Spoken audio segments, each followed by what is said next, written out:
3, 2, 1. One. That one came in a little fast, tried to trick me. I gotta keep you on your feet. Well, good luck, because I am sitting down. I have come on a mission of gravest consequence. For I am the Watcher, member of an ancient race far older than man. But though our power is great, we are pledged only to watch, never to interfere. But now mankind faces the greatest danger it has ever known. The danger of The Watchers of Earth, 199,999.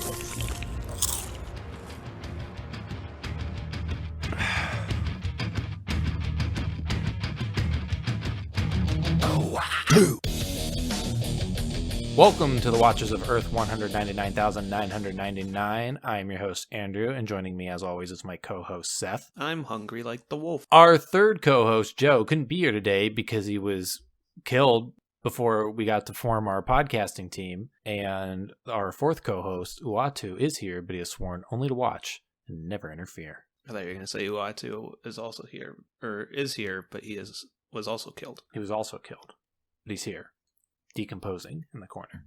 Nice. Today we watched What If? The World Lost Its Mightiest Heroes, which originally aired August 25th, 2021. Nick Fury, Andrew, is struggling to launch the Avengers when candidates are targeted by a serial killer.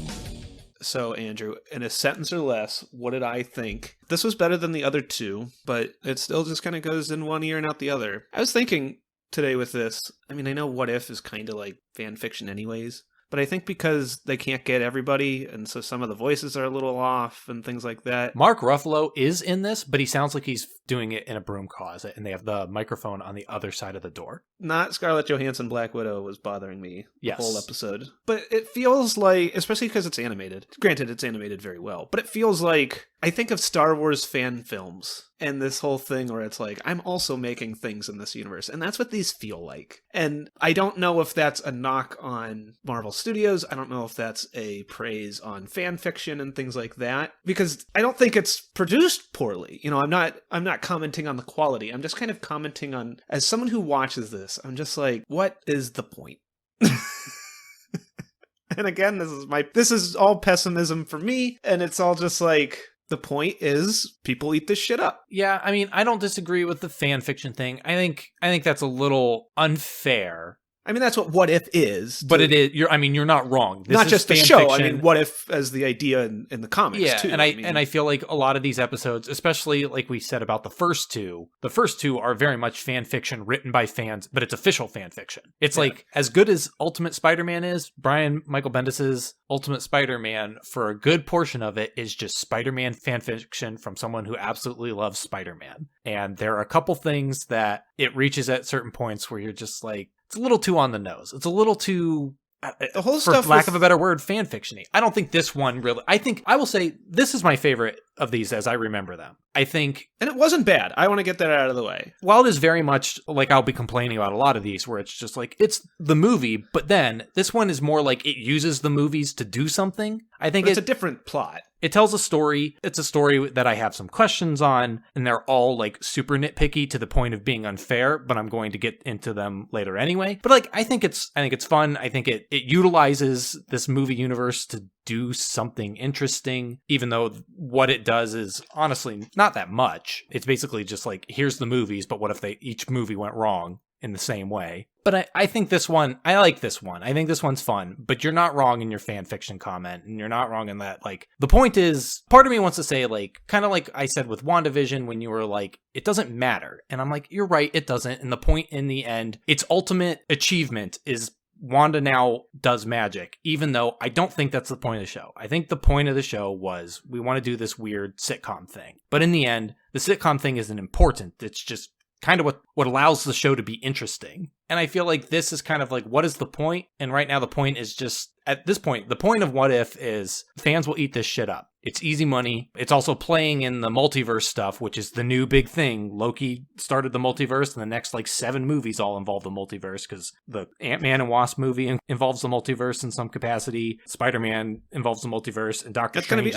going to be the multiverse saga. Yeah. So, I don't know. This one's good. I think this one is a good episode. If it was just as its own thing, I think it stands. I mean, I'm saying this knowing the movies, so I don't know how well you could watch them without any history. But I think it stands on its own 2 legs as well as any of these are really going to. And again, I want to put it on the record that I think this episode was the most interesting so far. I think it's fine. A lot of my problems come with me and just not enjoying what I do. I'll say right now that when Loki shows up and Tom Hiddleston starts talking, that was kind of a big point where I was just I don't care about any of this. I can't watch this show and see Loki come out and hear Tom Hiddleston and be oh man, whoa, Loki's coming down to avenge his fallen comrade. Instead, I'm just there's Tom Hiddleston. I bet everyone's oh my god, it's Tom Hiddleston. Oh my god, all this stuff. I know the Loki man.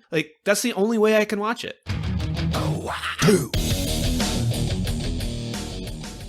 On that point, I do want to say, as much as I like this one, as much as I think it's fun, it is another bit of how insular the MCU is. It doesn't really I think this treads a little bit of new ground by introducing a different version of Yellow Jacket, but that's barely anything. Everything's so insular. Everything is Loki shows up, Loki does his whole spiel, and it's just, everything feels kind of small, and it's kind of annoying. And having an entire series that is just kind of remixing the same 8 things over and over again. It's reaching the point where the Marvel Universe is making me feel why I don't care about Star Wars, where everybody's a fucking Jedi or part of the Rebel Alliance, and nobody's allowed to just... I really liked Mandalorian Season 1 up until the end of it, when it was just... The entire series is mostly its own thing.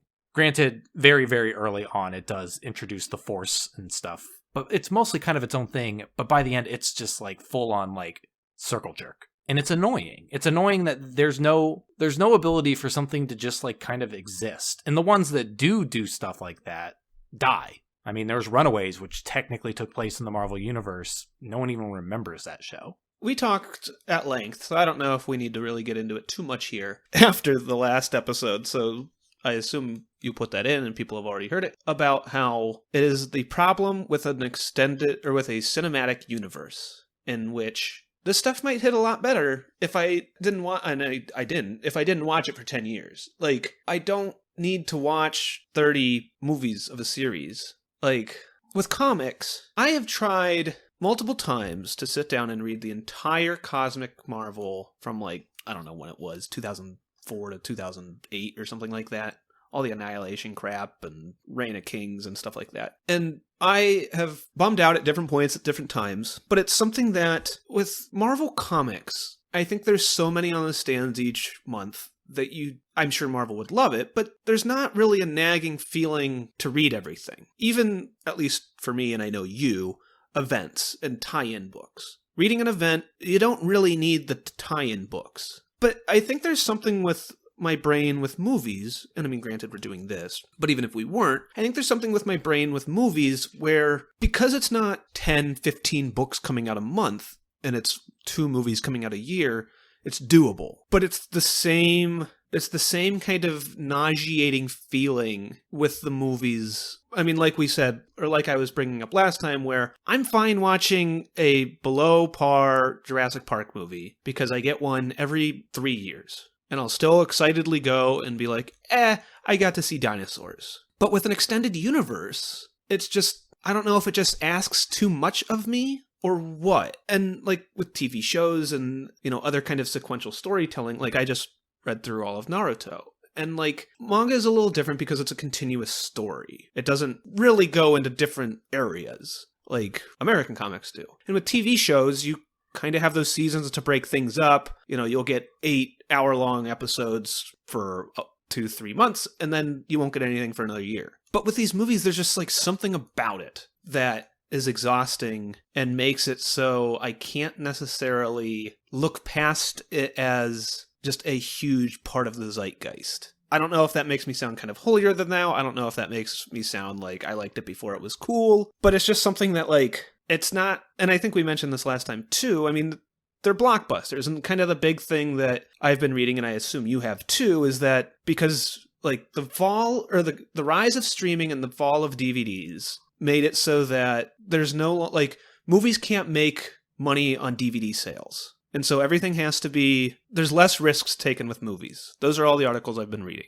And so they all feel samey. They all feel just kind of like, I always hate to say it because people can like whatever they want to like, but it always feels lowest common denominator. They're not really doing anything that interesting. And I have this feeling of like watching from the outside in where it's like, I know everyone loves these. I've listened to people talk about how they love them. And that's great. But it's just one of those things where it's like, I feel weird not being a part of it. One, because I came from this world. And two, because that's the only thing the world seems to be talking about is Marvel crap. I mean, even Star Wars isn't as big as Marvel crap now. I think part of it on my end, and I've kind of said this before, is it is weird not really caring about this stuff. And I care more than you do, but it's also just I'm more like generally like just that's just how you are than you. Yeah. I'm the person who always just like, that movie looks stupid. I don't care, but I'll probably end up watching it. Just that's why I was so like baffled that you had no interest in Dune. I mean, Dune is on my list of things to like probably watch. Part of it is like I tried to read Dune and it was fucking boring. I don't even think I finished the first chapter. Yeah. And it's just like, it looks like a long movie. It looks just kind of like it's not going to be that interesting. And if it were in theaters and somebody said, you want to go see Dune, I'd probably go. But since it's the convenience, I mean, it is in theaters, but it's the convenience of it being free and on HBO where I'm just like, I can get it whenever, even though it's not going to be on HBO forever. I can get to it whenever, and I'm just like, if I watch it from home, like I'm gonna pause and I'm gonna look at my phone. But if I watch it in a theater, I'll like watch it. There's no way I'm gonna watch it. Does not look like a movie that's gonna hold my attention. So I just kind of haven't cared. But like with these, like you said, you and I come from this world of comic books, quote unquote, before it was cool. And I think part of my personal frustration with a lot of these is that I feel like it distills these down into that, like you said, which I agree when you pointed it out, it's probably a little unfair, but lowest common denominator, it kind of distills it down to kind of sameness and kind of simple and kind of bland, and it removes all the stuff that makes these things so interesting for me. Yeah, I mean, like, I wouldn't read, like, okay, Ultimate Spider-Man, or even Ultimates, whatever. It's a whole different take when it comes out, yada, yada, yada. If this was that, if the Marvel Cinematic Universe was a comic book line, like Ultimates, I wouldn't read it. Like, it's not just, it's the stories that are boring and bland. Yes. It's not that I'm like, don't want to watch the movies. It's not that like, well, the book's better, comic book. Like, I'm not disparaging the medium. I'm disparaging the fact that the stories are just so bland. I don't know. It just kind of turns everything and makes it kind of boring in a way that, I don't know. I like this stuff because it's kind of weird and wild. And like I said, in a lot of these, I talk about the stuff that makes it a little more comic booky and superhero-y. Like, I don't like how one of the weird changes that seems to fly in the face of what I am saying right now is that the movies make Captain America way more powerful than he is, as I understand him to be in the comics. And I don't like that because it's a little too much for me in the grounded world that I feel that they've established. Well, and that's the other problem, yeah, is that it's a different But feel. on the other end, like with the Captain Carter episode, while I didn't like how she was the same kind of like weirdly more powerful than I believe a super serum to be able to make anybody, it should just be, as I understand it, peak physical human ability. Her fight sequences where she's like flipping over stuff and flinging the shield around and like throwing motorcycles and leaping through the air and everything. That stuff is some of the most fun stuff I've seen. And it's because within this animated medium, it's allowed to kind of like do more. Well, to talk about the episode we're actually here to talk about, I mean, even the scene with Black Widow in the back of the truck is more cartoony and kind of less grounded. And even I like the fight at the end with Pym Yellow Jacket. and Loki, Nick Fury, because it feels kind of comic booky. There's a lot of like weird. I think part of it is I think the camera is weirdly not more. I don't know how to explain this. I was watching it and I was thinking about how the camera was framed, and I was thinking how like we would get way more tight shots with a live action thing. I don't know why that is, but I feel like we would get so many more tight shots. That's and because you don't have to do as much CG with tight shots. Yeah, the camera kind of pulls back. There's more like flipping around and I don't know, superhero-y stuff, as opposed to like finding ways to not have, like you said, not have to do CG or not having to film something or, you know, strap someone to a harness and whatever. But I mean, those also feel a little weird, like we've mentioned, because that's not the world. Those fun moments that were kind of seeming hypocritical about comes from the fact that the MCU came out in a very grounded approach. And so now it's kind of, I mean, I don't remember Ultimates all that much, but at the beginning, there's the whole thing about whether or not Thor is actually a crazy guy or actually Thor. And because Ultimates is grounded, that's like an interesting thing. But then, if I remember right, he's just like Thor anyways, isn't he? The end of the second volume involves, like, trolls in the middle of Manhattan. And it's just one of those things where it's like, if you started with this, it'd probably be fine. But since Ultimates is very grounded, it feels weird. And you can't just like renege on that and go in and be like, oh, well, actually, like now everything's fucked.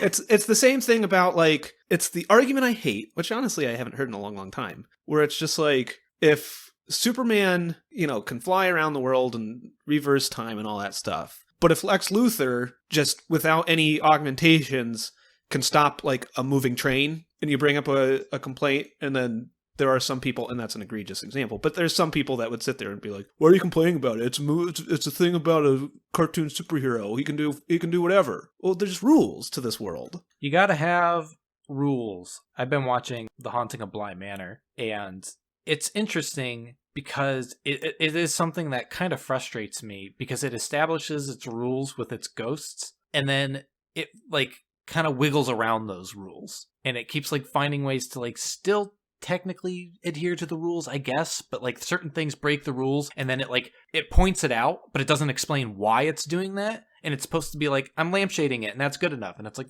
it's not though.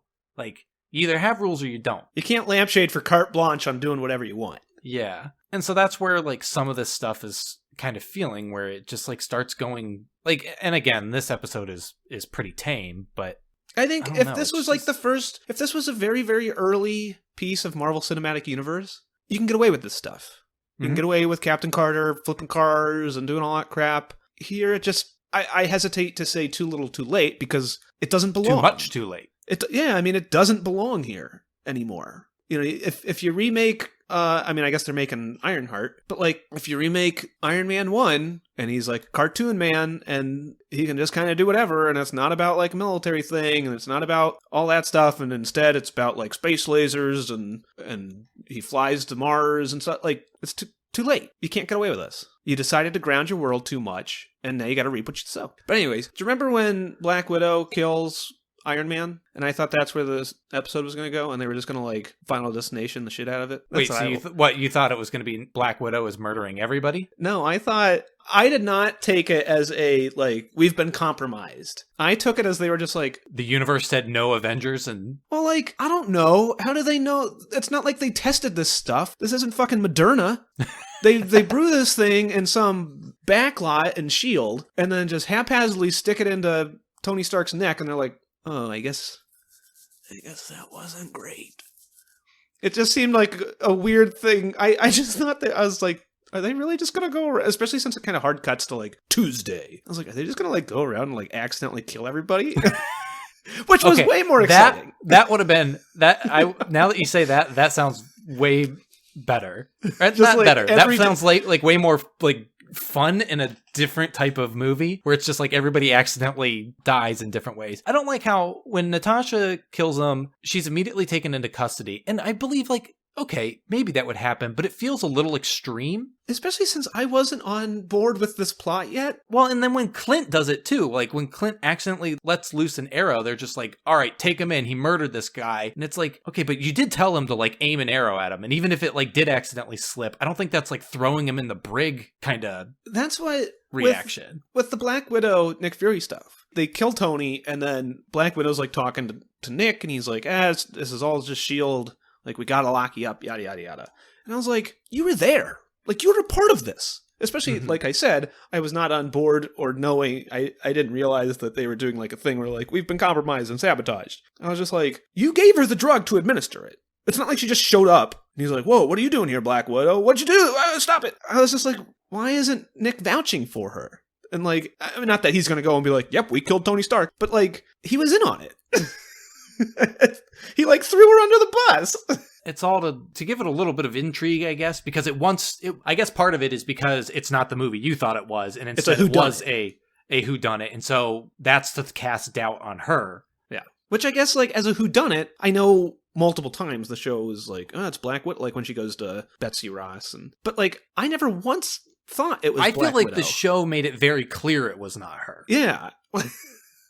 Especially, like, again, if that were the case, which again, I think the show makes it very clear, so I don't think that is the case. I just think that that's why they do that. Like, she's taken into custody because it has to be like, oh, this isn't just an accident. This is pieces falling into play. This wasn't just killing Tony Stark. This was also getting rid of Black Widow. Mm-hmm. But, like, when Clint kills Thor, I will admit that I realized, okay, I guess Thor is technically mortal at this point, maybe kind of. Thor's whole deal is questionable in his own movie, but when he gets killed with an arrow, I was like, With a super Clint Barton arrow. would an arrow kill Thor? And I was like, if he's mortal, I guess maybe, but It was through the heart. especially like, was Clint aiming at his heart? Clint I would gives Love a assume bad that name. it wasn't like aim to kill. I would assume it was, Shoot him in the kneecap. yeah, like aim to stop. Set phasers to stun. The whole Thor piece starts to fall apart in this world, especially when Clint kills Thor, and then Coulson and Nick are talking about it, and they're just like, someone's picking off Avenger, like I don't know, Avenger options. But like, we as the viewers know that Thor is an Avenger. But at this point, don't they just think Thor's like a crazy guy? I guess so, but he was approaching the hammer, and I don't know. Like, I know he beats up a bunch of people, and then Nick is like, ooh, I wonder what's going to happen here. But then he acts like, we were going to make him an Avenger. Apparently, Fury had a lot of stuff under wraps before all this, because when everybody's dead and he's got all the coffins, they each have their own symbol on it. And I was like, that's stupid. But it seems like he doesn't know who Loki is. Like, he doesn't know that Asgard is a thing. Yeah, they don't know who Thor is. I will say that when I said that this stands on its own two legs, I still think that's true, but I think you're right. It's running off the logic of the audience knows that Thor is Thor. Whereas if this was in its own movie, I think in order to sell that moment, if the audience knows no more about Thor than anybody else does, it would have to be like, I don't know, the hammer lands and it's sending a beacon and everyone's like, it's obviously calling to someone. This guy. Someone's going to come for it. But instead, it's just like a thing that they find. They have no reason to believe that anybody would be coming for it. And if anybody did come for it, they have no reason to believe that they'd be able to pick it up like anyone else did. In the Thor movie, a bunch of people come for it, and they're all crazy people. Like... So then what? She goes to talk to Hulk, or to Betsy, to biologically look at the needle. Mm-hmm. And she goes, it's nanobots. Something exploded from... She said something it's like a tiny gun. exploded outside of it. Someone turns your needle into a gun. Then she does like an L.A. Noire thing where she like looks at the closet, and then Black Widow is like, there's Hulk. And then they go through Hulk. And that's fine, because that's like my favorite Marvel movie. So it's fun to see it again. I will say, you are the worst. I will say that. You're the worst co-host I could have ever asked for. I hate all of these except for the worst one. I will say, a lot of fun to watch Bruce blow up. Yes. I can't believe. Oh wait, when he like expands and blows up? Not when he like emotionally blows up. Yeah, when he. No, I actually did not care for that death. I thought it was real stupid looking, and then I didn't like how it was like blood was like bright green. It looked like Nickelodeon slime. Did they have a wide shot? Did I close my eyes for this second? Did they have a wide shot? Did you get spooked? Wherever. Not Hulk, was it like when I favorite. watched Bly Manor with my friend, and I have to tell her I have to be like a couple seconds ahead of her so I can tell her when the ghosts are coming? Edward Norton Hulk was my favorite. I couldn't watch him blow up. Well, this wasn't Edward Norton Hulk, so you're fine. This was like Edward Norton Hulk as portrayed by Mark Ruffalo Hulk. He even had like, he didn't have Mark Ruffalo's hair. He had like Edward Norton's hair too. Oh, did he? I didn't realize. But no, was there like a wide shot where they show everyone covered in slime? I don't think so. I don't think so either, and I thought that was a missed opportunity. How do we know he has Nickelodeon slime blood then? What did I miss? When he blows up, like, you see like a bunch of his blood slime like go hit the everywhere. camera. Just like it bursts out of him. Nice. That was my favorite part when Hulk died. I don't know. I thought it was fun to watch him as like this grotesque like Akira monster. I don't know. I can't believe you didn't like that. That's like a fun comic book thing. You watched Clint Barton shoot a fucking arrow through Thor's heart, and then you watched Black Widow just put a needle in Stark's neck. And out of all the deaths, we got to see Hulk get too roided up, and he blows up. That's like awesome. I see what you're saying, and when you explain that, it worked. I just don't like. I didn't like it. It looked weird to me. It was kind of like gross in a way that I didn't care for. It just didn't do anything for me, I guess. It did a lot. Not my fetish. It did a lot for me on multiple levels. You hulked out. I in your pants. We watched this in November, and that was the problem. Gross. Anyway, What happens after that? also, Loki shows up. Yeah, Loki shows up during this. Oh, yeah. It's like All of the humor in this I thought was terrible. I think every single joke fell flat when they talked about how great Thor's hair was, how they talked about how even rotting as a corpse, Thor smelled like lavender or something. Coulson's password. How about when... Okay. Coulson's fucking password, the phone call thing where his phone is ringing while Loki is talking to him. Does Loki know It's all about cell stupid. phones? Is that like a thing? I would believe Loki does, because remember we saw he Loki shows up on it. that He he likes to... went on a plane. He likes to go on adventures and turn into a wolf and impregnate women. Do you remember when... I think he turns into a wolf and is impregnated. Or no, Yeah. he turns into like a horse or Yeah, something. and And then he he- gives birth to a wolf. Yeah, that makes sense. Anyway. I like when Black Widow is at the university talking to Betsy before they find Hulk. And she's getting real weird on Betsy. And she's like, oh, Betsy's a red herring. I get it. And then Nick Fury calls her and he's like, hey, Black Widow, are you in a spot where you can take secret phone calls? And she's like, no. And he's like, well, shit. Anyways, Clint's dead. Why even ask if you're not going to care? I don't know. I know that's not a bit, but that's just a thing that bothered me. So what? Hank Pym flew into Clint's brain and punched his brain? Yeah. he put himself in a bullet. I don't know actually if he was in a bullet for I don't think he was in a bullet for Hulk. Clint. No, he No. was. No. Was he in a bullet or did he just That like, was his fly in moment there of super opportunity. fast? I don't know. It makes more sense. Who shoots the bullet? Does If it he make was- more sense because they even have a like off-camera line where someone's like they're like Who came "Fire." out of his coma? And he's and they're like off camera. They was like, "None of our guys, we didn't do it." Did Hank shoot the gun with him inside the bullet? he fired the gun and then real fast jumped in the bullet. Otherwise, he had to have shot the bullet. So he shot the bullet, but the bullet had a string on it, and he was holding onto the got string. pulled. So he hit the trigger, and then the bullet carried him through the air. That's the only way it makes Towards the sense. Hulk. That's really the only way it makes sense. We solved it. So he gets pulled by the string into the Hulk, and then. But I don't think the bullet was special. I think he planted because then he shot something at Bruce's heart. Then he shot the embiggen disc at It his was heart. And And made then, him blow up. But yeah, I think he flies into Clint's brain and punches it. Yeah, he punches his brain. I hate.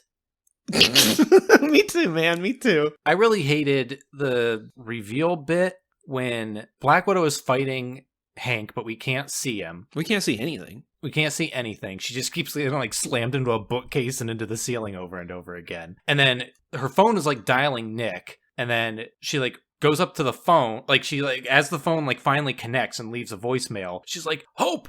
It's all about hope!" Which I think is fucking stupid.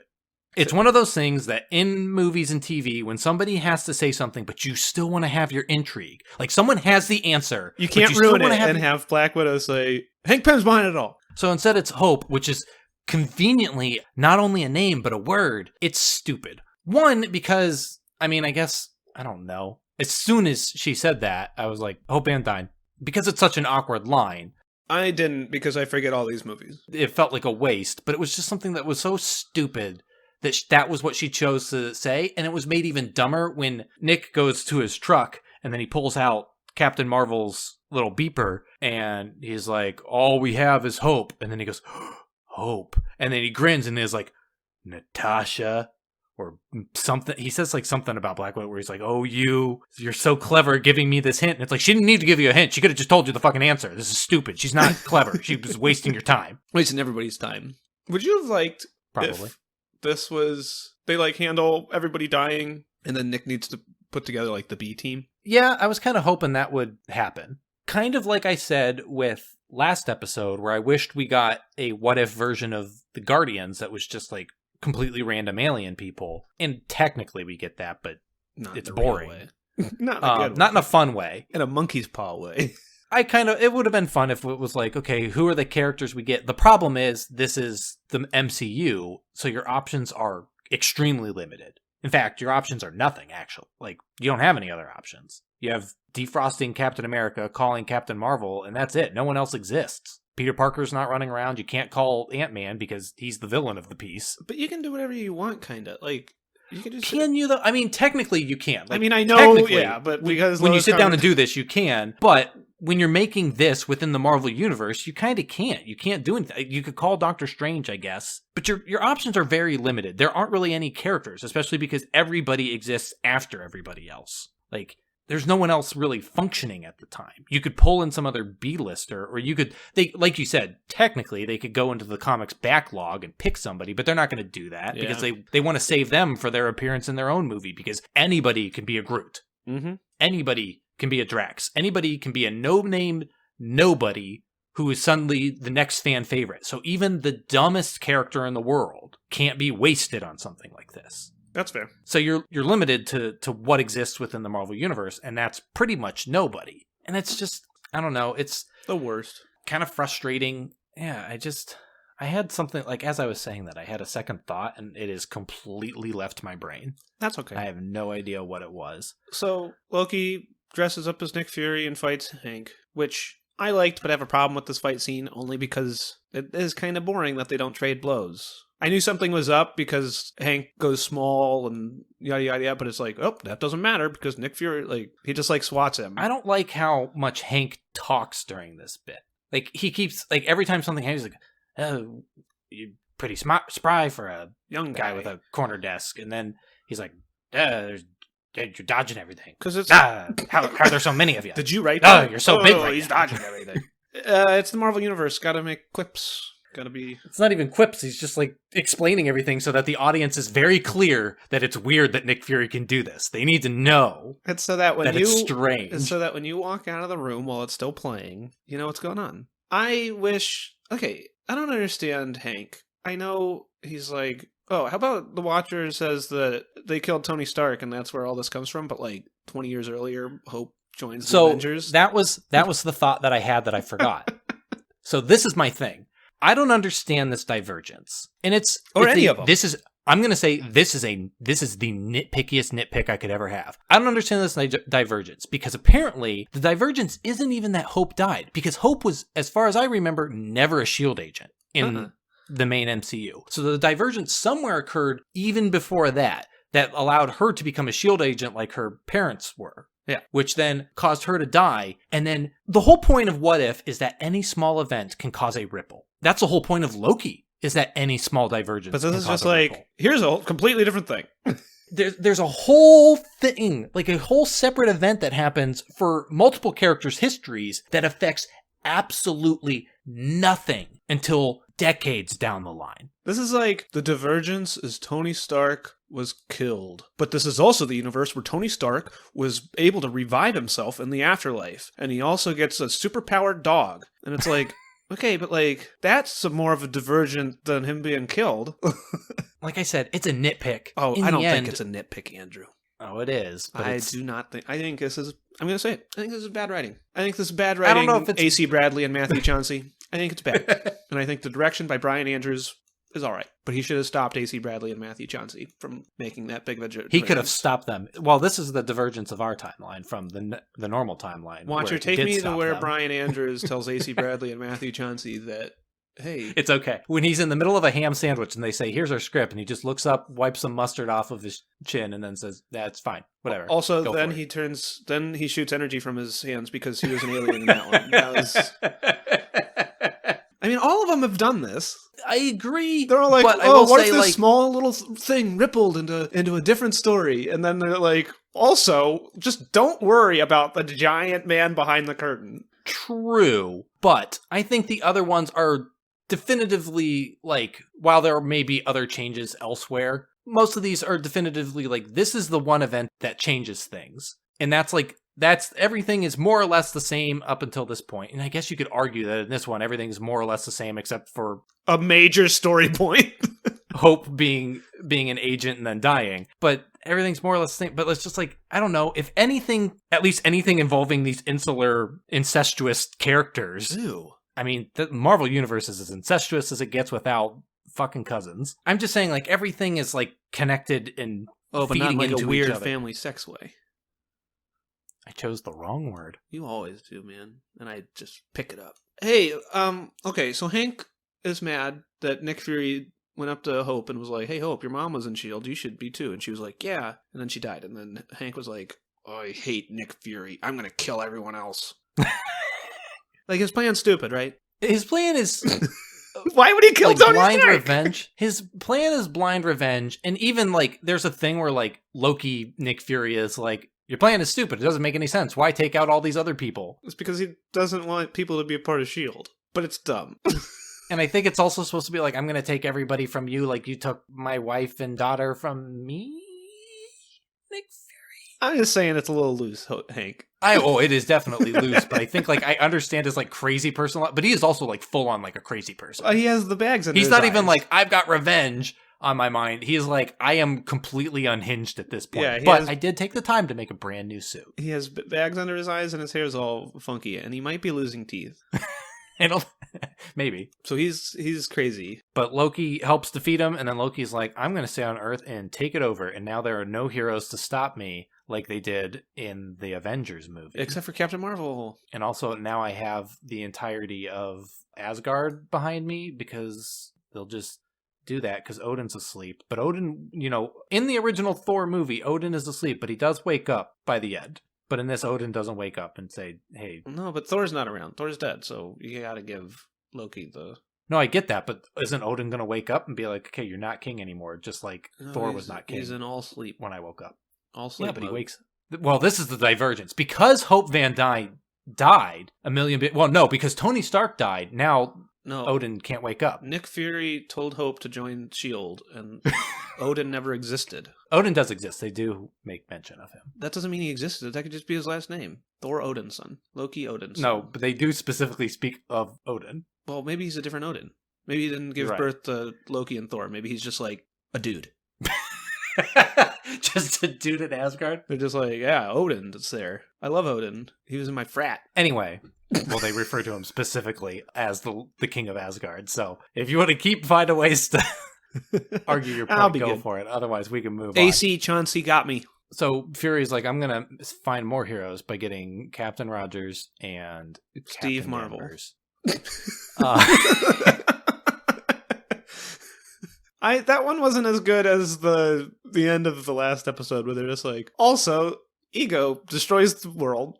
Like, them being like, Loki takes over everything wasn't as fun as like, it's not great that this happened. I think because it was slower and like, we had to sit through Yeah, it. and it was one of the, I guess part of it is, it's also, the last episode is a positive episode, like where the twist itself is positive, but then it's like, oh, but there's still something bad. Whereas this is like, there's something terrible that happens because of all this, but in the end, there's still hope Yeah.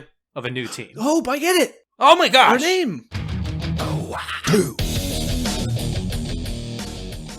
So Seth, give me 2 put-ups and a put-down. I don't know if they did this in the other episodes, but I like how in the background the Watcher is watching, doing his namesake. Is this like a garden gnome thing that I should have been on the lookout? So that's something I was going to say. He does that through the rest of the series, and I always really liked it. But when rewatching the first episode, I made sure to look, and I don't recall him ever doing it. I think there is a point that he does it where he's like in space. In the When they're like space guy? traveling somewhere, he's like in the stars. Yeah, I think in that the second episode. Now that you say that, I think that is probably true. But this was like very apparent. And I think it's like more, whatever, Watchers in space. Like that's it, where he is. I remember when I watched it the first time, though, because I didn't realize the other episode may or may not have done it, and then the other episodes all do it, I thought it was a little weird, because this episode itself is kind of like grounded and straightforward, and it's when they're like just driving the truck, and I think a stupid pop song is playing, and he's just like hovering in the background, and it looked a little stupid, but now, having watched all of these and know that it's a recurring thing, I actually think it's a very cool visual overall. I do too. Because he's like kind of faded into the background. Yeah. I mean, he's not subtle, but he's not like just there. My second put up is going to be, I love it, you hate it, Hulk blowing up. It was fun. That was like a fun comic booky thing to me that wasn't out of place. My put down is going to be, I had a put down actually, and now after talking, I kind of forgot a bit about it. And so I'm not sure what it is, but it's probably the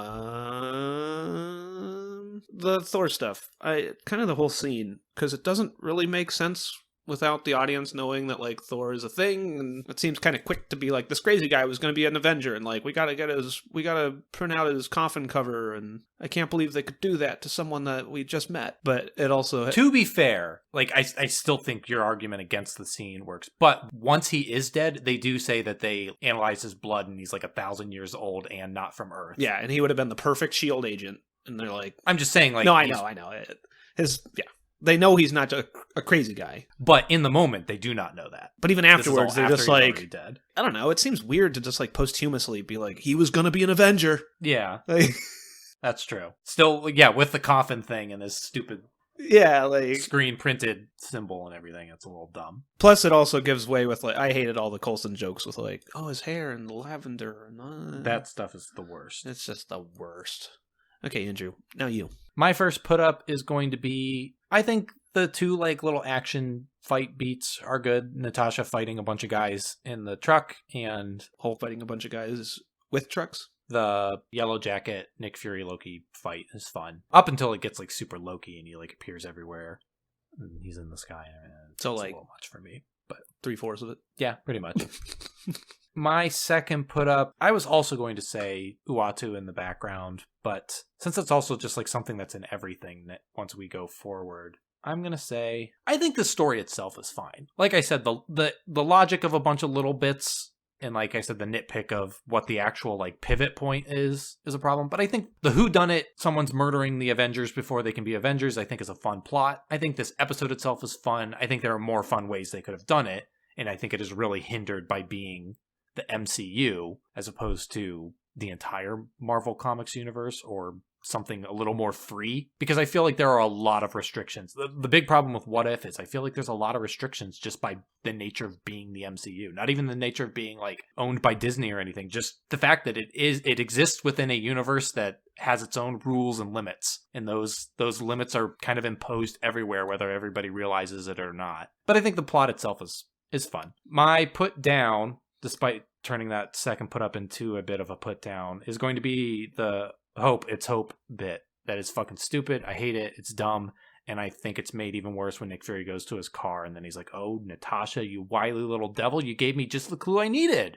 Instead of just telling me the fucking answer that you knew.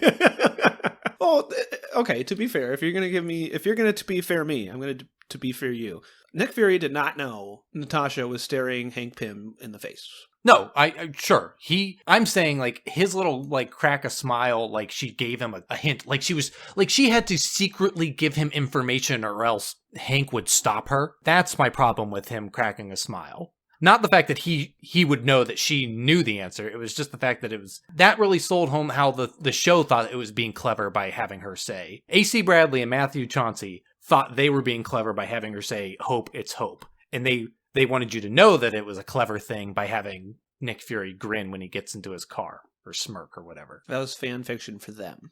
That was fan fiction for them, but not for me. Oh, wow.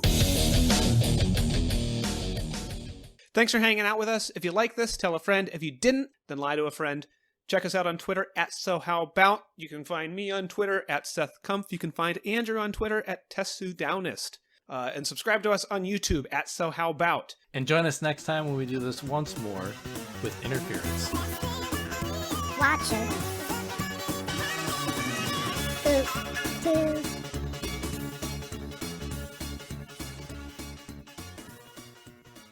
Seth, what are we watching next time? Well, I'm kind of disappointed you asked because we're watching TV shows and you kind of know what's coming up next. But we're going to be watching What If again.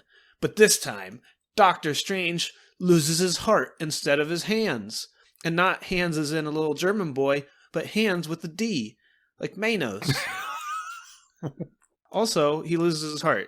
And so I assume he dies in the first 2 seconds. Yes, this is the shortest episode. No, it's the same length because you have to sit through. Well, then Watcher stands over his corpse and explains how this was the pivot point. He that goes, changed the it was universe. not Hope in this one. But Nick Fury is like, someone's killing off Avengers again. Where's Hank? Doctor Strange gets a call from Nick Fury and he says, Hans, it's Hans. And he's like, Hans? But I don't know a Hans. I was thinking of in Harvey Birdman when Peanut is like, oh, he's itching his nose. Oh, he's still doing it. He's moving. Yeah, so what? I mean, Doctor Strange didn't lose his... So what? Doctor Strange didn't lose his hands. I mean, let's get that out of the way. So what? He still had hands. They just hurt him.